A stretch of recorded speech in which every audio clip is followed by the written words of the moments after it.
Sekda Kota Palembang Ratu Dewa mengadakan open house di perayaan Hari Raya Idul Adha 1440 Hijriah, Minggu 11 Agustus 2019. Kegiatan ini dilaksanakan di kediaman pribadinya di Jalan Kancil Putih, Palembang. Dalam open house ini, Ratu Dewa bersama istri menyambut para tamu yang hadir bersilaturahmi di Hari Raya Idul Adha. Tampak hadir di kediaman Sekda Kota Palembang, mulai dari masyarakat umum, keluarga besar, pegawai hingga kepala OPD di lingkungan Kota Palembang.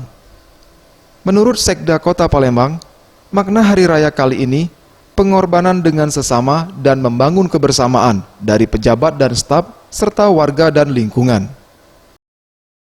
Idul Adha ini adalah pengorbanan, artinya pengorbanan kita untuk berbagi dengan orang yang tidak punya, dengan sesama, terus membangun kekeluargaan, kebersamaan, baik antara pejabat maupun pejabat dengan stafnya, juga dengan warga dan lingkungan sekitarnya. Semuanya kita berbagi dengan yang tidak mampu, sehingga para pejabat, para pegawai merasakan apa yang mereka rasakan. Tim Liputan, Sriwijaya TV.